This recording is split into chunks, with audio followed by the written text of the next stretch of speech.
I want to start painting some rivets. I'm going to paint them around the top. I spent a lot of time on the side. And there are a couple of ways that we could actually do the rivets themselves. So I could obviously draw a line like so. I'm going to make them darker rivets and place them along something like that. But I want to make sure that I change my spacing. So under stroke, I'm going to do dots. Actually, can I just do a line and then change the ratio, the ratio down here? This is live testing at this point. Oh, that's nice for jitter. Spacing is not what I want as a percentage of I can't remember where it is. I'm going to go for... sure it's not spacing? Might be. Oh, I need to turn my jitter down. That's far too high. And I need to have a look at what I'm mixing at the moment. Yes, it is spacing. Perfect. I'm going to set it to like 300% for the moment. I could have left it as 299. Right. So if I'm painting on here like so, and we have a look at our image, which is down here because it's small, we can see that it's it's quite fuzzy. It's no good. We've not got enough detail there, and that is again because of the fall off and the size of the area we're devoting to this part of our model, which is great. If we set it to constant now and draw across the top, we should get a much better example. Excellent.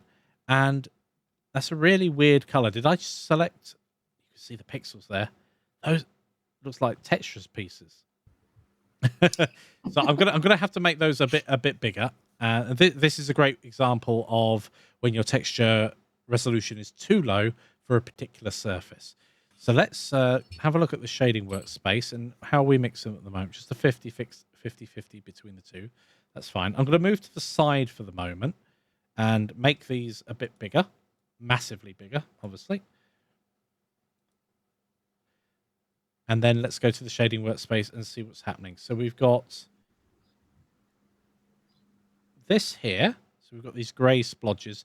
I don't think this is coming out strong enough for the looks of things, which is a shame.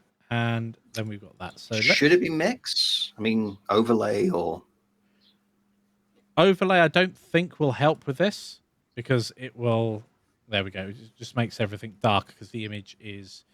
It might be the transparency. Right. Oh, yep. But I certainly don't want to mix a white in at the moment. Let's see. How's this been presented? So these are going down as black blobs. That's absolutely fine. And then in the shading workspace, we're mixing them. And black just means there's nothing there, which is fine. If we had our... what should we call it? If we had alpha turned on this material, it would go potentially transparent in that point. So what one of these shall we use? We could use a multiply because there is an area with nothing and an area with stuff. I think that would be a good example of a multiply. So if we go back into our texture paint here and actually start off with a white canvas. So let's change this to paint. Paint in, make our brush bigger. I'm going to need a color. Oh, I could just... No, I'm not going to fill it. Let's go white. Just going to do dots for the moment. Color that in. There we go. Now, if we go back to... What did I have before? Line and 300% and black. And then make this a bit smaller because that's far too big. Something along those lines. If I now draw it across, perfect. And obviously I can do the same thing going down here. Now the spacing won't exactly match up, and I don't mind that. It's just something to bear in mind that I've just picked an arbitrary number to see if I can get it to work. That's absolutely fine. And now we could go back to our, what's it called? Our base color? No, our bump that we've got this here. And these are raised, so we can come to our thing. Mid-gray was what the actual background is at the moment. So let's make it lighter. Now, this is where you might want to change the fall off from not constant, but something, maybe a sphere, If you imagine that's the profile from the side, and now just draw over the top of everything that we've got here. Oh, look at that. It's already caught the lighting. That's really nice. I need to add in that last one, don't I? Oh, and that one, it didn't quite work. But now we've started to have those rivets coming to the surface. And of course, you can keep repeating this process over and over again to get more and more layers. In retrospect, as I've mentioned at the beginning, I will, if I was to start this again, I'd definitely come in and make some extra geometry. In fact, as a complete experiment, let's go to our layout here, go to our material preview. So we're just focused on our object. Let's go into edit mode and actually bring that in like so and bring that down. See how much. Oh, I should have done both at the same time, but you know what? Hit and miss. Let's see how much detail we can add and it not. Oh, I wanted to insert there. Sorry, my keyboard is so far away from where it is normally. Okay, so this is an example where my painting is not square. So with that in mind, we could probably select all of these faces, inset in, press I twice if you have it going like that. And then I can't just grab and move because look at what happens then. Start stretching our image.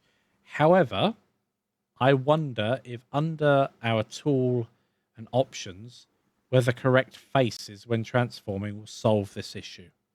It does. I'm glad it does. Okay, so this is a manual process here, and in general, I want to make sure I'm looking at that from exactly the side. Otherwise, that's going to bite me in the bum later. So yes, when you're working with any model, typically your UV unwrapping comes after the modeling stage, not before or during. It comes after. So this is definitely a do what I say, not as I do moment. Because this sort of thing is not great workflow, but perhaps you do need to repair something. Alt and E, faces along normals. Let's push that in ever so slightly and see what we've got. Okay. That seems to be all right. It's certainly better. I've gone in too far at the top here. But if we go to our UV editing workspace, you can see what's actually happened and why it's a potential problem. Because we've now got lots of extra geometry that we don't have any control over, or very, very little control over. But we can solve some of that because we've actually got areas of our UV map still available and free to play with.